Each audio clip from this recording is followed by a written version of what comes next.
Good morning, everyone. Thank you so much for joining us this morning for our membership webinar on. We will give a few minutes for people to kind of get connected here and get started shortly with our presentation.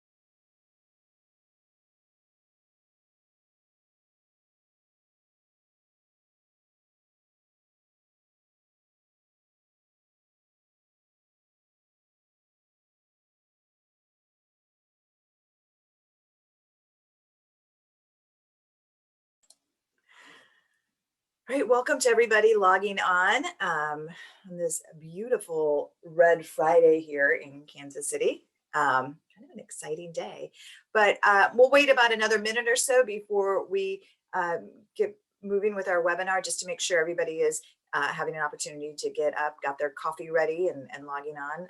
So we'll get started here in about 1 minute.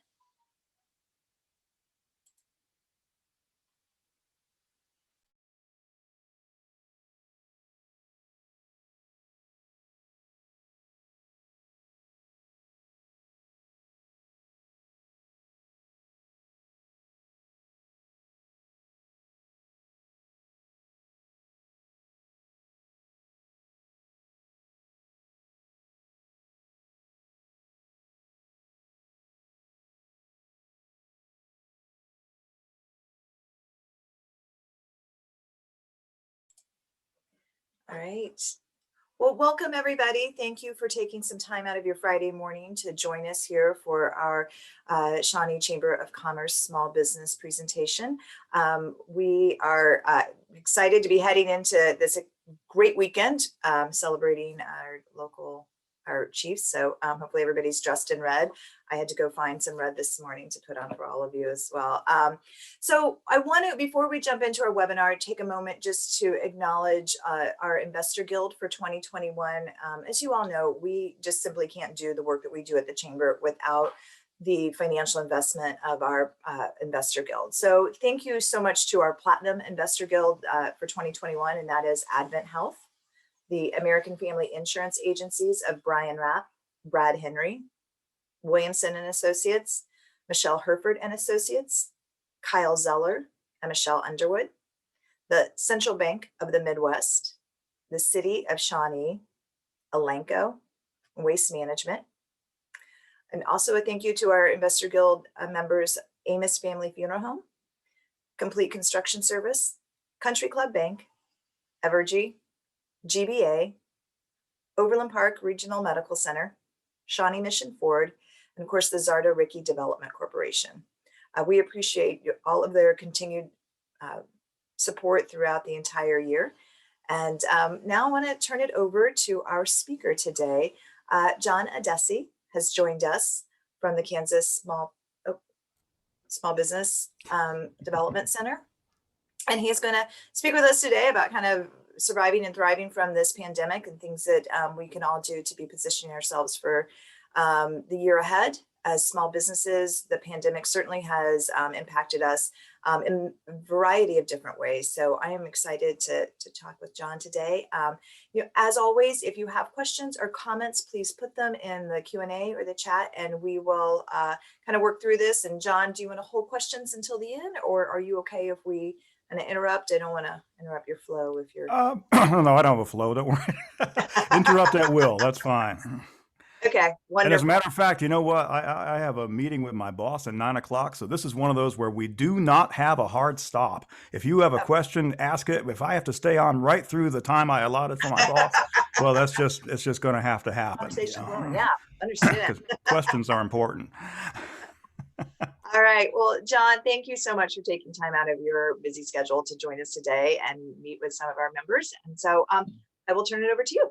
Fantastic. Thank you. I'm going to try to Oh, share here. Dustin doomed us all by saying, well, we're all good at Zoom now in the beginning. Are you looking at a very similar slide with your title and my name on the bottom?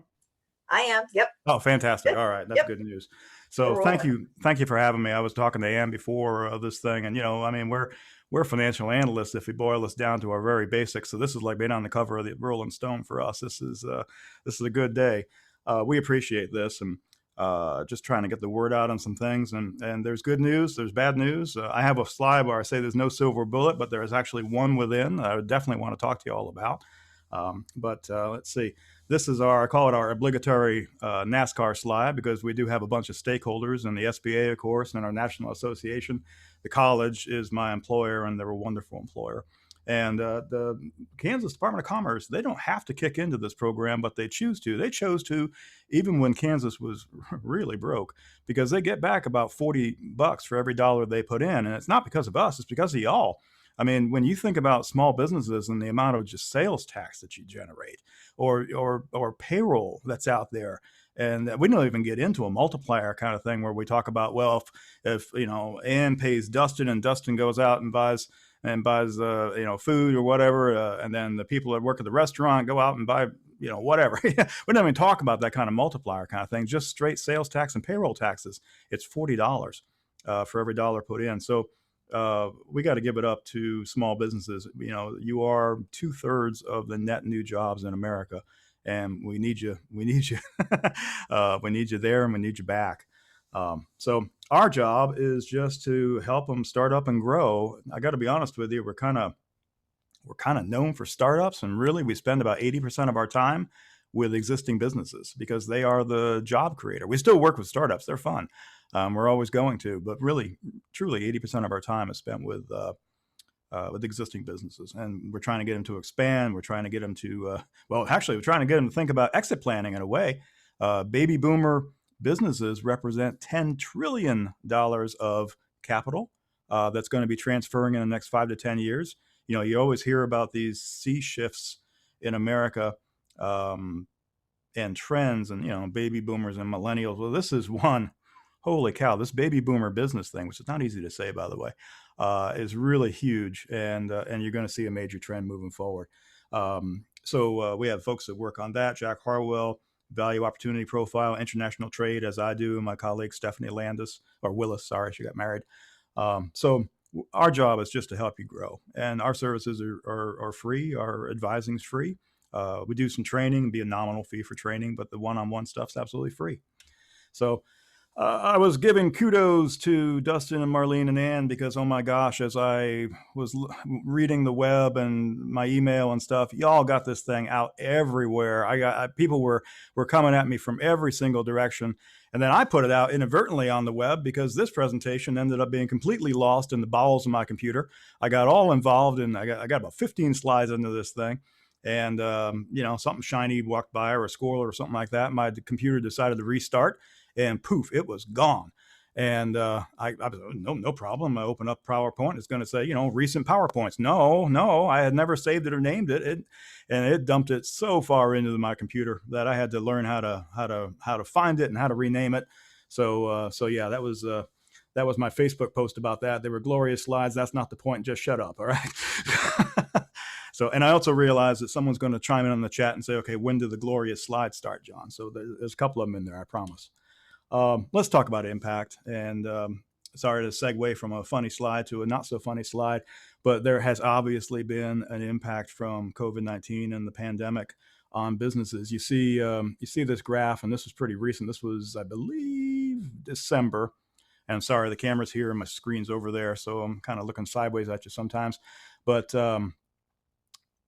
most businesses at the end of 2019 were profitable. Unfortunately, not all. Small businesses are not easy to manage and be profitable, but you do see a significant shift as we go here. And then look at this. I mean, this is a big difference. The green is now, the blue is end of 19, not profitable. We got a significant number of businesses. I mean, we're possibly looking at the loss of 20% or so, perhaps greater, in hospitality businesses, although we'll talk a little bit about the expanded PPP, and that certainly is a wonderful lifeline. They've done very well at segueing into personal protective equipment, of course, and working from home as we have. We went home March 13th for 2 weeks. Been here ever since. And we're going to be here for a while. So they've made great strides at doing that and revising policies and procedures and supporting the community, health screening to keep people safe and everything. Many have had to let people go, which is obviously unfortunate. I mean, we've got permanent layoffs, 12%, furloughs, 25, almost a third have reduced hours or pay in some way, shape, or form. So that's painful. However, they're small business people, and so they are optimistic. I mean, if you go into small business, by golly, you better be. And you better be optimistic. So most of them at that time think that over the course of the next 12 months, things are going to get better. All right. The thing that's realistic, though, is that it's not going to be right away. And a little bit over half really don't expect to get all the way back to where they were right away. Most people are thinking about 6 more months of pain and whatnot. So again, sorry, I hope I don't lose 30 participants. There is no silver bullet to this. There is no one single thing. There is one thing I really want to talk about, and it's the ERTC. And that sounds really boring, but it hasn't been boring to a couple of our clients for whom it meant, gosh, over $500,000 for one and $1.4 million for another. So I got a slide I want to talk about that. That might be the silver bullet. The rest of this is it's common sense, money, marketing, and management kind of stuff. But we do want to cover the basics. And so there we go. Always one slide ahead. So we're going to talk about money. We're going to talk about marketing, management. We're going to double down. I realize people and management are part and parcel of the same thing, but by golly, they're important. So we're going to double up on them. But before we get into all that, I really desperately want to make sure that we're all on the same page with regard to the CARES Act stuff that's out there, the new stuff, the second draw PPP, for example, that was just signed into law on December 27th. And I realize that y'all have probably seen a lot of webinars and stuff, but there's some misconceptions out there that I really want to clear up, because I do not want to find out when these things end on March 31st, which is only a couple months from now, less, that someone that could have gotten 2.5 or 3.5 months of payroll, or I'll show you 70% of 6 months worth of payroll, didn't act on it because they thought that they weren't qualified for it. So we'll dive into each one of these things. We'll talk a little bit about the PPP, the Paycheck Protection Program. We'll talk about the EIDL, the Economic Injury Disaster Loan. I want to spend just a slide on the ERTC, but that's the $1 million one for some folks. We'll talk about the Pandemic Unemployment Assistance. And I believe my boss is on here. And even if she's not on here, I know I got a couple of JCC folks. You guys are fortunate to have Carol Lehman, I think, with you. Yeah. And then about Jake Akeworth, all I can say is I'm sorry, and we'll try to do better in the future. And you understand that. But they you have your best, I think. They're wonderful. Oh, okay. Well, yeah. We love them. But with Jessica and 2 colleagues on, they will not let me talk about the FPUC due to an unfortunate pronunciation error on a previous webinar. So we won't talk about that, but we will talk about these. So they did add a second draw PPP for businesses that have used up all their money. And of course, you've used up all your money. It was designed to pay for 2.5 months of payroll. Okay. And you probably used it up last summer. So for many businesses, you can go back in, and it's very easy. If you're going back to the same bank, you can bring the same paperwork, or they already have the paperwork in many cases, but we'll talk a little bit about that. They've modified the Economic Injury Disaster Loan and expanded that a little bit. We'll talk about it. If you did not get a PPP, a Paycheck Protection Program loan in the first round, then you can still go back and get it. As a matter of fact, you do not, to get that first draw loan, you do not have to have or show a loss in revenue, a reduction. You do for the second round, but you don't have to go back to the first. Okay, so that's one of those misconceptions that's out there. We won't really talk about the added, the shuttered venue grants, but they're huge, and they're just starting to roll out with some clarity now. But that's even bigger than the PPP for folks that are involved in that. And I really, like I said, want to talk about that employee retention tax credit. Sounds awfully boring, but when it's $1 million, it ain't boring. And and let's just double down on this right now. You can do the employee retention tax credit and the PPP, the Paycheck Protection Program, both now at the same time. Last year, it was an either or. Now you can absolutely do both. Okay, so that's something we want to clear up. So let's talk about the PPP, Paycheck Protection Program. Again, 2.5 months of payroll, or if you're in hospitality businesses, as are some of my clients, 3.5 months, which is great. Generally to be used for payroll and rent and utilities and some other costs like accounting, cloud services and stuff, as long as you spend at least 60% of that loan. It is a loan. You go to the bank to get a loan, but as long as you spend 60% of that loan on payroll, then they forgive the whole thing. Okay. You can spend the other 40% on those rents or business mortgage payments. If it's not forgiven for some reason, or you choose not to, I don't know why you would, but it's cheap money. It's a 5-year note for 1%, so that's fine. And really, you have to have participated in the first round and used up the money, or you will use up the money by the time you get this one. Under 300 employees, that's quite common. And for the second round, you have to show a quarter in 2020 that was at least 25% down from the same quarter in 2019. You do not have to show an overall annual loss. You can have one bad quarter and 3 record-breaking quarters. They don't care, okay? That's fine. So that's another misconception we want to clear up. Just one quarter in 2020 that was down by 25% or more, and you're in, okay? And this is where you go to your bank. And if you don't have a bank, well, you got a bank. I mean, I saw bank badges on your NASCAR slide in the beginning. You got some great banks. But anyway, we can, start at your bank, because this is a bank loan. It's between you and the bank, and then the SBA comes in and forgives it. It really does work. I mean, Johnson County did very well, about $1.5 billion when this number came out. I'm sure it's higher than that. 12,000 jobs in Johnson County. I'm sorry, 12,000 loans in Johnson County, 128,000 jobs, which is just bloody amazing. State of Kansas, about $5 billion into the economy. That was a note on the very bottom from one of my clients. And they're fully aware that the PPP kept them open and kept people employed. They were going to have to furlough people without that, and they were able to bring them all back. So they're very happy about that. So this program does, in fact, work. The EIDL, the very first thing that came out, talking about $10,000 grants, and boy, howdy, did that blow up my email on my phone when people were doing that. They've extended that for businesses through the end of this year, so you can get back in. Now, this is a loan, all right? It's cheap money. I mean, it's a 30-year amortization and under 4%, 3.75. What they do is they take your gross profit, so your sales minus your direct cost leaves you your gross profit, which pays the bills, and they give you half of that. So their intention is to give you enough money to pay the bills for 6 months. Okay, so it's handy. There are still advances, which are grants, because they don't expect you to pay it back, but you got to be in a low-income area, so that's a little challenging for Johnson County. God bless us. But one thing that remains to be seen, when they first came out with these things, it was, hey, $10,000 grant. And boy, howdy, people lined up and clogged the system. And then they said, whoa, slow down, slow your roll. We're going to go up to $10,000, and we're going to do that $1,000 per employee. So a solopreneur got $1,000. Okay, awesome, but it wasn't the 10. If they're in a low-income area, it's very likely they're going to come back around and just deposit $9,000 in that person's account. Okay, if there's enough money, they're going to come back around and do that for everyone that got shorted in the first thing around. So that's going to be pretty cool to see.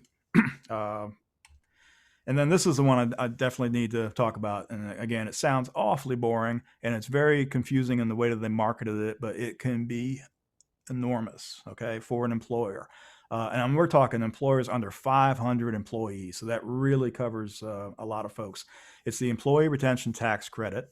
And if you have now we're talking now, if you're looking at a quarter 1 or quarter 2 of this year, if either of those or both of those are 20% lower than the same quarters in 2019, I got to look at the slide myself to remember all these years, then you can get into the ERTC. And they've confused people. I think businesses are thinking that they get back 70% of their FICA contribution, because this is basically, they're like paying you back for your FICA out of that account. But the thing that you have to realize is it's a fully refundable tax credit. So just ignore that part. It is up to $7,000 per employee per quarter. Okay. So if you don't have enough money in your FICA account, don't worry about that. You're not limited to that. They will just send you a darn check well beyond any contributions that you've made to that account. So we're talking 14 grand per employee in all, because it's just 2 quarters in 2021. But one of my clients has 125 employees. It's a $1.4 million tax credit. Another one's got 39 employees. It's over $500,000. One of them sent me a note and said they love me, and that's lovely. He's a nice guy. I know what he makes, so I'm hoping this is a great February for me, great Valentine's Day. But it's really huge, and in those 2 quarters, if the pain continues, then the ERTC continues. If you go up and eclipse that 80%, then it stops. But really, if the pain continues for the first 2 quarters, you can have this tax credit. This is conceivably bigger than the PPP. PPP paid for 2.5 months of payroll. This pays for 70% of 6 months of payroll. So this is big. Again, work with your accountant, maybe your payroll provider on this, and you can even get the money in advance. All right, you really can't even apply for this thing until the start of the second quarter. I just want people to be prepared, but you can actually ask for the money in advance with Form 7200 from the IRS. Pandemic unemployment assistance is ending in about a month and a half. Unfortunately, a little bit less than that now, about March 14th. To apply for that, they go to the Kansas Department of Labor, Kansas Get Benefits, getkansasbenefits.gov. Scammers are able to use this thing, and it's hard for the unemployed to get through it sometimes. But anyway, it's designed for self-employed or gig workers. So some quick caveats: you cannot use the same funds to pay for the same thing. Okay. Yes, you can get the PPP and the ERTC. Awesome. And you can use both to pay for payroll even, but just use them to pay for different payroll periods, please. Okay.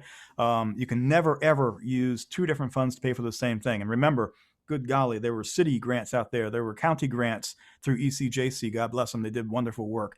There were Spark grants through the state. There were EIDL funds. There were PPP, the ERTC. You got a lot of things. I've got clients that availed themselves of all these things.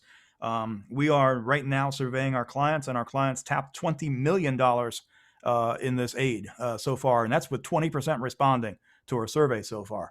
So yes, people tap multiple things for sure. So again, work with someone. You can just make sure you can show you spent different funds on different things or different times or different pay periods. Keep the receipts 3, 4, 5 life. Okay. Keep the receipts forever. And they have fixed the tax issue, which was plaguing people. It's understandable. The IRS basically said, whoa. Yeah, sure. CARES Act money is free, but why on earth should we let you deduct stuff that we're paying for? Like payroll and rent. Why should we let you have that deduction when we're paying the bill?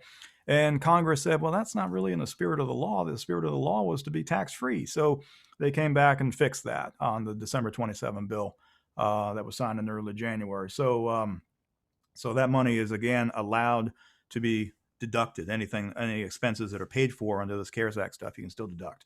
So again, work with your banker, work with your accountant. And then one thing moving forward, also a little known thing, which it's really cool for us. They got a program out there called the SBA Debt Relief. If you have an SBA backed loan right now, last year they made 6 months of payments. They're going to do 3 more, which is cool. Okay. But if you get a new SBA backed loan, and that could be a micro loan, can be a 504 real estate loan, can be the big SBA granddaddy of the 7A. They'll make 6 months of payments. And that's a loan that closed anytime from just the other day, February 1st, right up through the end of September. So I've got clients using this anywhere from a little $20,000 microloan for a startup. We just had an expansion that was $350,000 closed on February 1st. We pushed it back to get 6 months of payments, right up to a $2.4 million construction loan for a pretty good sized project that we're working on. That one, now it's capped at $9,000 a month. That one's going to exceed that. I think they're going to be looking at about $15,000 in debt service, but up to $9,000 a month works out to a $1.5 million loan or so. So it can really be a big deal. And this one, so cool. It's automatic. There ain't nothing you got to do. If you have an SBA loan or you get an SBA loan, the bank sends a bill to the SBA, and the SBA covers 6 months of payments. So there's no, unbelievably, I mean, I'm under the SBA. There's a 3-part form for me to have coffee in the morning, okay? But there is absolutely nothing you got to do for this thing. The SBA just makes the payments. All right, so sorry, forgive me for that, but these things are just misunderstood. So I want to make sure we cleared up a few things, and I'm not sure if I did because I saw some chat boxes going. We'll figure that out. I want to talk a little bit about money management, and my colleague, Jack Harwell, I've mentioned him before in here. We're going to talk about his most important number in business. We'll talk a little bit about accounts receivable, managing that, managing cash flow, managing debt. So Jack's most important number in business is the gross profit margin. And again, I mentioned that as part of the idle. You gross profit, you got your sales, you got your direct costs, might be labor, might be materials. Whatever's left over is your gross profit. That pays all the stuff, what we call below the line, right? Your rent, your utilities, your advertising, gross profit pays the bills, okay? It's a little bit different math than markup, and you can have a gross profit margin of 50%. You got 100% markup in that case. In a restaurant, 60 cents of every dollar goes toward, it's called prime cost, goes toward the food and the labor, leaving them 40 cents of gross profit. That 40 cents has to pay for everything else we talked about, the rent and utilities. If those prime costs grow to 70 cents on the dollar, leaving you only 30, you're done. 30 cents doesn't pay enough of the bills to keep you open, okay? So you're watching that thing like a hawk. Grocery stores, oh my goodness, there's a reason why Kansas has lost 40 in the past decade. It's a tough business. I mean, 22% profit margin, you know that. Their wholesale costs are 78 cents on the dollar, So, but I promise you, there is no stronger lever to move in your business. I saw this just the other day working with a client. She's telling me about her professional service. I can't say what it is, but she bills out at $55 an hour, which is incredibly low. And we're talking about that, but she bills out at $55 an hour. She's paying her people $25 an hour. Okay. So on paper, yes, there's a profit potential there. Okay. But you all know you can't bill for 100% of your time, and you can't bill for 100% of your people's time, right? And in her industry, it's actually about 65, 67%, say 2/3, right? So when we look at the effective revenue that she's getting per hour, if we take a look at $55 an hour and 2/3 of that, it's closer to about 37, okay? So really, it ain't 55 coming in, it's 37 coming in, right? Now let's talk about what she pays people. You pay people 25, do they cost you 25? No way. You're making a contribution to Medicare. You're making a contribution to FICA. You're paying in the state unemployment, federal unemployment. If you pay them 25, they cost you about 30. So what's the situation here now? We've got someone that is effectively per hour getting $37, and that hour costs her 30. She's making $7 as a gross profit margin. And there's no way that that's going to pay the bills that she has. She has rent. She has professional liability. She's driving all over the place. She made $2,000 last year, and that's why, okay? That was her net income. As a professional person, a degreed person with certifications like crazy, $2,100 was her net profit because there was not enough gross profit margin there. So that's one thing. I mean, work with your accountant, work with us to talk about pricing. That with her, we're going to have to move the needle. We've got to find new customers, new clients for her. If she cannot move them from that 55, then she's got to move on and find somebody else. So we got her a database of other companies that would be her target market, and we're working now on how she's going to approach those folks. And it's not going to be for $55 an hour. No way. That's a crazy low price for anything. Cash flow management. You got 3 financial statements. So I'm not sure if people can unmute at all on a webinar. They can put it into the chat if they want. Business owners, of the 3 financial statements, business owners look at which one? We can do this like charades. I can do sounds like, it's 2 words. It's the P&L, the profit and loss, right? That's what you're interested in. You want to know what your sales were, and you're hoping there's something on the bottom line. Banks, yeah, okay, they're interested in your profitability, but like a laser, they go right to your balance sheet because they are looking at the economic health of your business. You go into your doctor, they take your temperature, they take your blood pressure, they're looking at the basics to see how you're doing. The bank looks at the balance sheet to see the overall economic health of your business, right? And then businesses live and die by the third statement, which is rarely seen, but it's huge. It's the cash flow statement. It's the, if you will, boil it down, the depiction of your checking account balance over the next year or two, right? And let me tell you that that is a killer.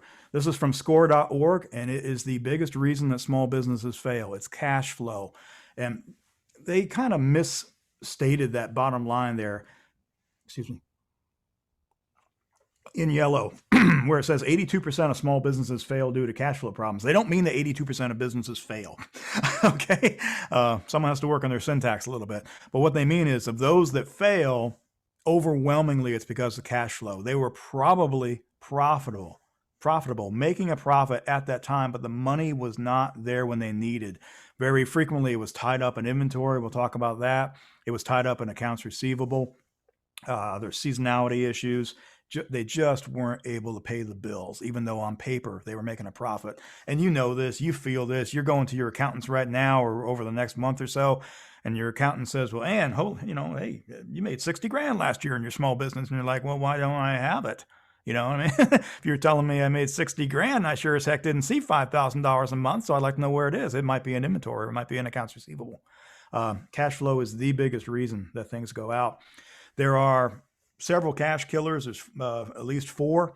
And we'll talk a little bit about accounts receivable, but we mentioned seasonality, or it might just be a feast or famine kind of thing. Might not have to do anything with seasons like a landscaper or somebody pushing snow.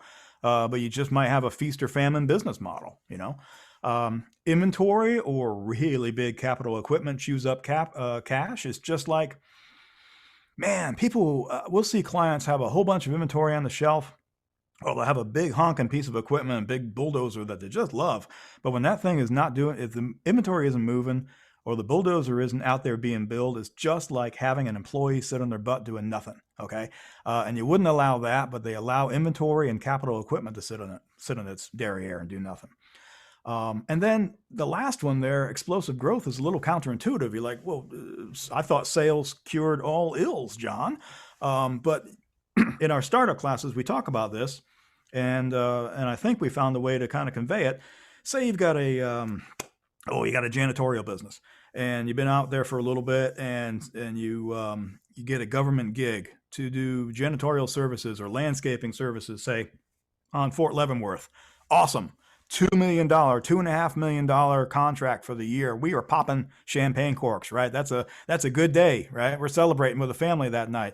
$2 million gig, you probably need $1.5 million in working capital now, right? Just to accomplish that, because you've got to spool up and you got to hire more people. And you know how hard that is. You've got to get them uniforms. You got to get them equipment. You got to maybe buy some vans to get them over there, right? Because people don't have enough money to have their own vehicles. And it's a lot easier to take one van into the fort than 60. You've got to do the gig. You've got to get around and invoice the government. And then, hey, you get to wait for the government to pay you. And what is it? You get it in by the 12th of one month. They pay you by the 25th of the next, something like that. But still, you're waiting. You're waiting 5 or 6 weeks to get paid. So counterintuitively, explosive growth will kill cash. It's a good thing, good problem to have, right? But let's talk a little bit about AR, accounts receivable management. So cash is king. You've all heard that. So let's fill in the blank. Accounts receivable are, if cash is king, accounts receivable are peasants, paupers, problems, repercussions, whatever. We'll do alliteration all day. But it is a loan out there that you're making a 0 interest rate in many cases to your customers, and it's gonna kill you. Smart businesses are running credit on their customers before they even go into business with them, or when they first get an inkling to take a look at that, and that's worthwhile. I mean, good golly, if you don't want to pay for it, give us a shout, and we have access, or you do actually as well, through the Johnson County Public Library. Reference USA, they've renamed it to Data Axle, but you can go in there and look for a NAICS code, pull up a list of companies, and you got your revenue, you got your number of employees, you got their credit rating is right on there, free. Okay, so you can pull up the NAICS code, the industry code of your customers, and see who has good credit and who does not have good credit for free. Right, it costs you nothing at all. obviously, just getting back to the regular incentivizing terms, the old 210 net 30 kind of thing, where you give them a discount if they pay within 10 days because it is expensive for you to have money out there. Big companies will take this deal all the time because that's an effective rate of 36 APR.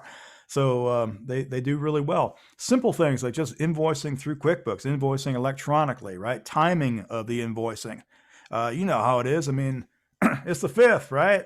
I'm probably nearly out of money myself. I'm like a kid. I give myself an allowance. It's pretty much gone by now. Businesses are the same way. So the earlier that you can get the invoices in, the better. If you got to hire a collections company, which be careful with that, or at least at the very minimum, train somebody. Just don't be shy about asking for the money, but do it well, do it professionally. You might have to get a little bit of training there. Factoring can work. That's where somebody buys your accounts receivable, and of course they're going to buy it for a discount.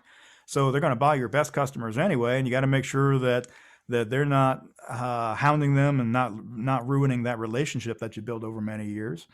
You can go out there and find like a third-party credit. So you're selling gutters for homes, and you realize that wow, people might not have $5,000 in their checking account right now. Most Americans do not, and I've got superb credit, but oh my goodness, if I put a charge on my Chase card and I don't pay it off that month, I think I'm getting hit for 18% or so. Cash advance is 24, and that's with credit in the 800s, right? So if you can get them off to somebody else to do third-party credit, give them a deal where they don't have to pay that much. The third party makes money. You don't have the accounts receivable, and hopefully the customer gets a break on 18% or so. And then, of course, look, if you can't do all that stuff, then you got to get a line of credit. You got to go out and borrow money. Money's cheap right now. Ain't easy, to get it. But there's a reason why we have it last, for sure, because you're taking a loan to then lend money to your clients at 0 interest rate. Had this conversation with a chiropractor, and he's broke, and we showed him. We subscribe to this thing called SageWorks, and it brings in financial records from 2,000 CPA firms all over the country, so we can narrow down right to an industry code and take a look at the financials, average financials. Showed him that his peers, 0 for accounts receivable. You go into a chiropractor, you give them a check, you give them a charge card before you get your 15 minutes, right? They're not waiting. They're not sending out bills. The ones that do, maybe if they're waiting to get paid from insurance, if you have that. But I looked at that, and the accounts receivable for that industry was measured in hours, for crying out loud, not days and weeks. And his AR was about $95,000, and some of that was getting really old. He was never going to see that again. So that opened his eyes. When his peers weren't waiting to get paid, and he had almost $100,000 out there, that sure as heck opened his eyes. So managing this effectively. Managing debt. If you have an SBA loan, the SBA allows your bank to have a lot of latitude. I mean, you can go, the bank wants to get paid, so you can go interest only for 6 months. I think I've seen them up to a year if things are bad. Talk to your banker, okay? Your banker likes to be surprised on 2 days, your banker's birthday and Christmas. All right? They do not want to be surprised any other time. So if you're having some struggles making the bills, talk to your banker, see what they can do with regard to changing the terms a little bit. We mentioned SBA debt relief, so that's going to be automatic. One of the very simple things is just making sure that the terms of the loan match the life of the asset. We won't get into that, but I don't want you. When we work with an expansion project or something, we got some hard costs like real estate, and we got some soft costs like accounting. I don't want them paying for the soft costs over 30 years. You know what I mean? We try to tie the term to the life of the asset. There is such a thing out there called a sustainable growth rate. And a lot of my clients are very debt averse. They don't want to get into debt. They're Maxwell fans, but there's a difference between going into debt for a boat, right? And going into debt for your business. And in some cases, the sustainable growth rate is a mathematical formula that will show you that, okay, from what you've told me about your business, this is how fast you can grow. You can grow at 5.7% a year. So if you want to double over the course of 2 years, you're going to need additional capital. All right. It's not a failure. It's that explosive growth thing that we talked about before. And we use banks, but hey, banks are cheap money. The number of my students, oh my gosh, my students all want to do angel investors because it's cute. And they watch Shark Tank. Well, man, they give you 50 grand, take 40% of your business, for crying out loud. And they own that 40% until you pay them back. And you're not paying them back at the price that they put in. You're paying them back at 40% of what the business is worth 5 years from now, for crying out loud. So it's extremely expensive. Whereas banks, this is this week, 3.25 plus maybe another 1.5% or so, 1.25% on top of that. It's cheap money. I mean, you see my last name, Addessi. Look, I got cousins that will not lend you money at this rate. I promise you. Okay. But banks are really the cheapest money out there. So to work with those folks. We'll dive a little bit. I promise money, marketing, and management. We'll dive a little bit in the marketing. And again, I sent to Dustin and Marlene and Ann all the links that you see within here, because we're just going to tap a few of these things really quick. So they've got all the links. I should have mentioned that early on. So if you want to dive into these things a little bit more, you'll be able to. Hootsuite, absolutely one of my favorite marketing companies. Hootsuite, HubSpot, I love them both. And they put out a social media trends for 2021. And I just want to, go through a couple of them here. Experience, you know how people want experience, right? I mean, you saw how Cabela's back in, good Lord, what was it, 2003, built that store over in the Legends. And in that first year became Kansas's biggest tourist attraction. Okay. Because of the taxidermy, because of the African animal exhibit, which is awesome, because of the aquarium, right? They're selling experience. I remember traveling. Remember traveling? And I was in a Bioletta store. I love coffee. I think you can tell that from the pace of my speech. And I went into this Bioletta store, and I'm like, what's missing? And they did not have the scent of coffee in this store. I mean, if you're going to be selling me a $6,000 espresso machine, I'd like to smell some French roast, for crying out loud. And they didn't do that. I don't know if it was a rule. Maybe they couldn't do food or something like that because of the mall environment or whatever. But we've got to create experiences. And now, if we're doing so much online, how are we going to do that? So that's something that you're going to have to put your creative hat on through videos, through talking to people about what you do.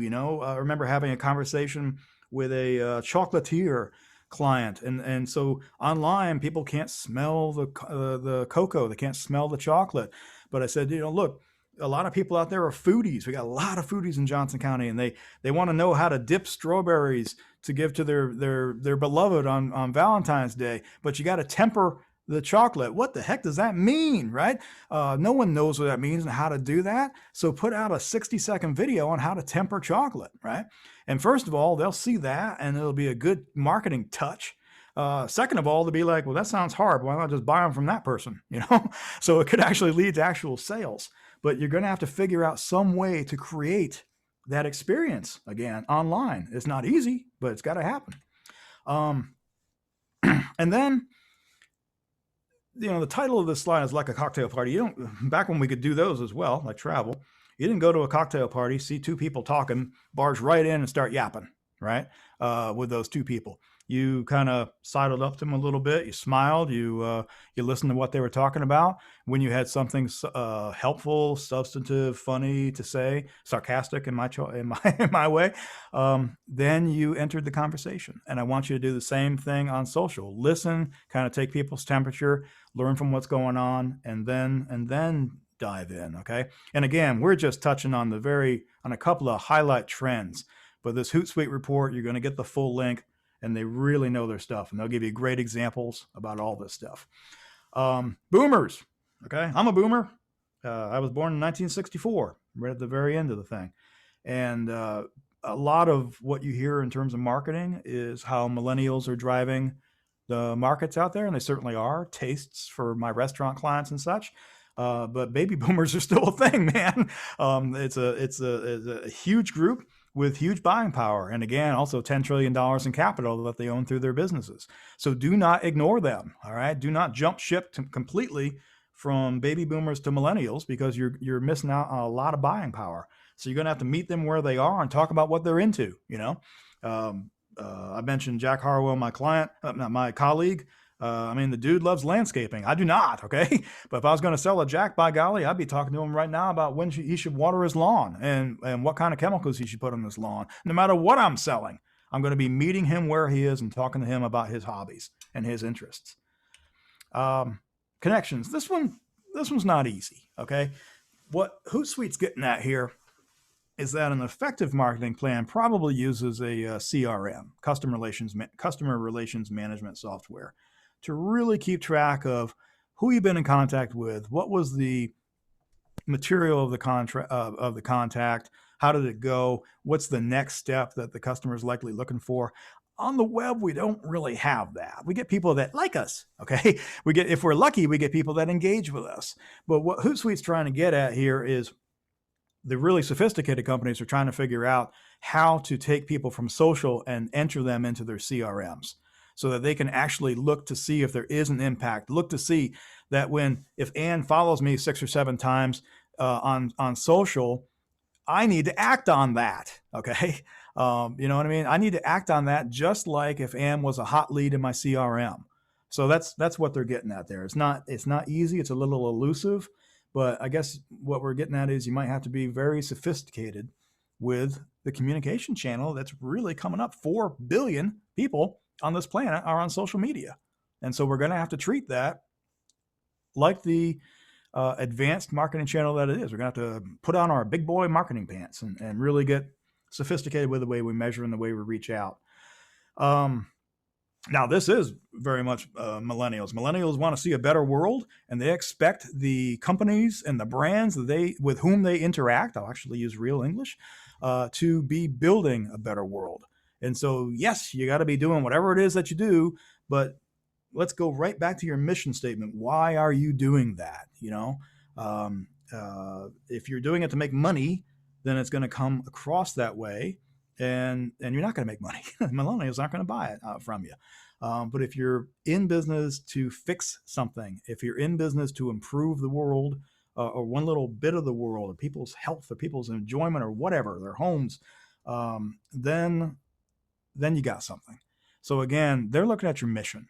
They really are looking at your mission. There's a reason that we start talking about that early on when we do a strategic plan with a client. And then we got to talk about people. We said money, marketing, and management. So there are some HR trends out there as well. And any of you that have employees are probably sensing this right now. You're not just managing the 8 or 10 hours that they're working for you, or the 13 a day, if you teach at night like I do. You're not just managing their work life anymore. You know this. You're trying to manage some of their family life because they are facing some issues. And mental health support is really becoming the norm. At the college is a fabulous employer, and Jake and Carol can back me up on this. And at any time I can avail myself of 5 sessions with a counselor, for example. I believe Jessica, my boss, has mentioned that a time or two to me, and for various reasons. But look, I remember, holy cow, a few months back, I'm looking at my email in the morning. I had Good Morning America on or something like that on the TV before 8 o'clock. Listen, before 8 o'clock, boss. And they were talking about Americans under stress. And they had this little checklist, and I'm listening to this thing. I'm like, oh my, check, check, check, check. Wow. I'm a reasonably highly functioning professional, although Jessica might argue with that sometimes. But I felt it, we all feel it. Your employees feel it. And so part of your job is going to be helping out with that, whether that's something systematic, like having some counseling available. It can be really easy. Jessica, my boss, I mentioned her a couple of times here in jest, but lovely person, a lovely boss. And she knows that we're working hard and we're working long hours. And so the other day, what was it, Wednesday, when it was such a lovely, beautiful day in Kansas City, it was 57 degrees. She sent out an email, says, look, extend your lunch hour, take a walk or whatever, or knock off at 4 o'clock if you're able to, get out and enjoy. So I took a walk. Stephanie took her dogs to the park. Jack took a walk. Jessica took her son to the park and did a hike there. It can just be as simple as that. Okay. People need just a little bit of time to reconnect and step back. So does it have to be something big? No, it has to be something thoughtful. Okay. Your employees need to know you care about them. The gender gap, holy cow, 12 million women have lost their jobs in this recession. The previous recession, the Great Recession, men lost their jobs. All right. This time around, it's women. 12 million women have lost their jobs. 2 million women, it's a permanent situation. They made less than men did going in. They're facing, in many cases, child care issues. And wow, when we started to work with the counties to try to figure out how the county should spend their money, the CARES Act money, daycare, oh my goodness, was right at the top of the charts, in terms of people needed it, but it's also incredibly expensive. I mean, it's a couple of $100 a week to have a child in. It's way more than have an infant in. So if you got to work a job where you're paid less and you've got the pressure of a kid or two in daycare, wow, that's that gross profit margin thing we're talking about. And there is none, probably, so you need to be aware of that. I've got clients that are actually trying to create their own daycares, for example. We do that at the college, and I realize we have resources and just an economy of scale because we have 1,500 employees. But be thinking of some way that you can help out those parents in many cases with this, or use this as part of your recruiting kind of thing to bring good employees back. Because again, 12 million women out there are without work. They want to come back. 10 million of them want to come back. 2 we've lost. There is going to be a lot of law about surveillance of employees. I hate to use that word. Management of a dispersed workforce. And we're going to have a blog about this. We've got somebody from SHRM working with one of my clients, and I've asked her, I said, look, this is going to come up over and over again. So she's going to work with one of my clients on this, and then she's going to take that session, scrub it of anything identifying, and you're going to see it on our blog. So we're going to have some stuff on our blog soon about this. What you can do, what you should do, some best practices. So you'll see that, but that's a big trend. Another one is that you're going to have to be aware of the fact that millennials, again, want some flexibility in their time. I mean, it's a quaint idea to work 9 to 5 to them. They're gonna give you back. You know how the other slide said, "Okay, boomer." That's what they're thinking, even if they don't say it to you. That's what they're thinking, because they're like, "Look, if I can get my work done at 2 a.m. when I wake up, what's the problem, boss?" And you're gonna have to learn how to manage that. And again, you might have to bake that into your recruiting, bake that into your policies. As long as it's not disruptive, you can work anytime, anywhere. Right? We're already working anywhere. Now you're gonna have to be thinking about anytime. And the freelance economy is continuing. Those of you that have dipped a toe into this, whether it's on Fiverr, Fiverr, 2 R's, or Upwork, for example, I've got clients that went into this like a kid in a candy store, and just were like, you can find any skill set that you need.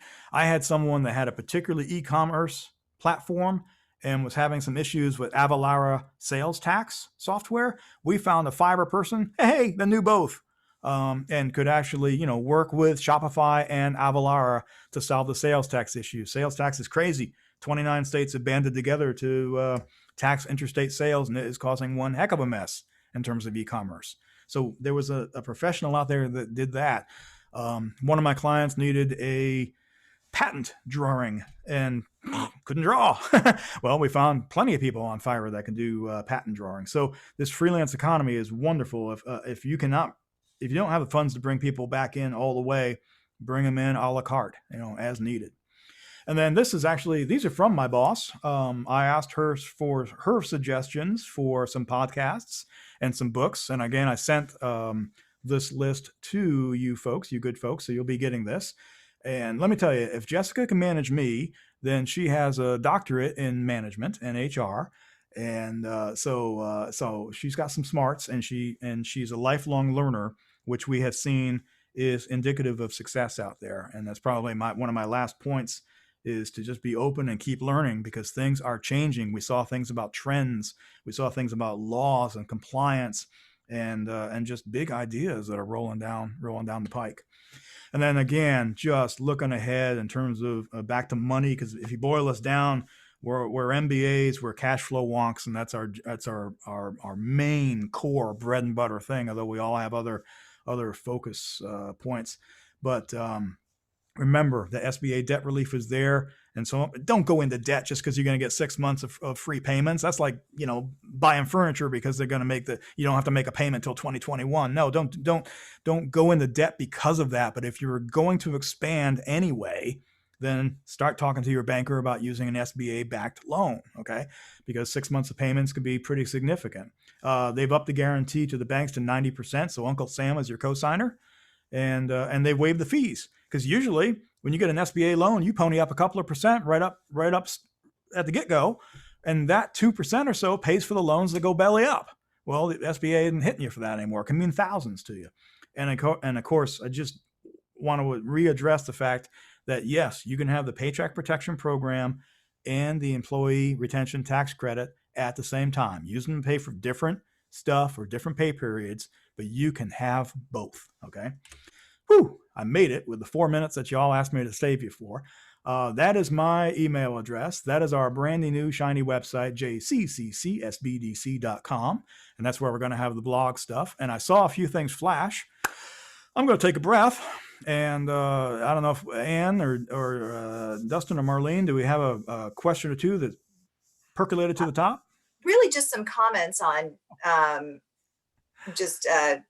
I think people were talking about the books and all the kinds of things that you had mentioned, and also just jumping in and saying, yes, these are some great resources. So I don't think if anybody has any quick questions, if you want to send them in right now. But wow, John, that was amazing. And to your point in the beginning, those slides were glorious. Well done. Maybe the silver bullet one. That's a good. I'm jotting notes down because I'm like, oh, this might help this business, or this might help this business that we're working with. So it was actually sending a couple of emails to them while you were talking, just to make sure with the SBA, we've got a couple of businesses that are working right now, expanding. So we need to make sure that we're connecting them. So this information was so helpful. It was helpful just to me, even as running our own organization, and the marketing information was great. So I really appreciate the time. We're going to push this out to our members that didn't get to join us today, but I think this was really phenomenal information and exciting about the things and the way that we can help our small businesses, because that really is, it's the backbone of Johnson County. It's the backbone of Shawnee, and it really will be for the time, we aren't going to just magically bring in the next probably year or two any major employers, like from an office standpoint or anything. We just don't have the real estate infrastructure for that yet. But I think this is great. We'll be definitely pushing this out, and probably blowing up your phone asking for some help for some of these businesses that I've been furiously jotting on the side over here. So we're doing the same thing. I mean, I have to, Monday, I'll be talking to my colleagues across the state about the ERTC. It's one of those things that's just not known. It sounds so boring, but I mean, oh my God, 70% of payroll for 6 months is not boring. Right. Yeah, that's huge. That's really huge. And I don't know how many of our businesses know that. So not enough, and not your fault, or, it's just, I mean, there's just so much noise out there. It's hard to know. And for us as a 501c6, we weren't, just speaking from just our organization standpoint, we weren't eligible at first, but now are eligible for the CGBP. I don't know if we are for the ERTC. Yeah, they nonprofits even. Yeah. So John, I have a question. This is Justin from the chamber. Hey, can you let us know, like, how, if someone has a small business, how they can reach out to you or set up a meeting, or what does that process look like if we're looking for help from the small business? Yeah, there's a bunch of links. Probably the best thing would be right to the website. You've got 3 big buttons: start a business, grow a business, or exit. And so it's jccsbdc.com. And if you can send that out in the links, that's the easiest way, because we do have a it's a little intake form, client intake form, that kind of lets us know where you are, what you're doing, so we can get you to the right person, for example. And then you'll talk to one of us.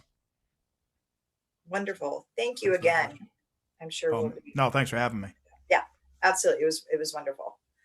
So I hope you all enjoyed that as much as I did. I got a lot out of that. So, and we will be posting this up on our YouTube channel. We'll send out the link, social media. And if you have any questions, please contact us. And, really would encourage you to, make sure other people in your network have an opportunity to see this information. I thought it was a great way of breaking it all down. So We do have a couple of things coming up still in February. So our State of the City, which is always a wonderful opportunity to hear from Mayor Michelle Disler about all the great things that the city of Shawnee is doing. So I know they've been working hard on putting together their presentation. So it is virtual. It will start at 11:30 on February 18th. So make sure you book some time in front of your computer to watch that with all of us.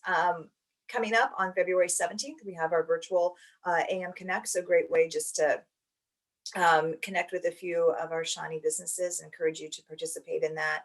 And then on March 18th, we will have Dr. Jason Brown with the Federal Reserve speak to us about economic trends for 2021 and beyond, and kind of where the Federal Reserve stands on all of that. So we're excited to have him. He's a Shawnee resident. I think it's going to be a really interesting presentation. So also virtual, so mark your calendar. And then of course, it is our 75th anniversary. We are celebrating all year long. We had our annual meeting last week. If you didn't have an opportunity to view that, you can go onto our YouTube channel and look at that. But we announced that we will be doing a summer gala.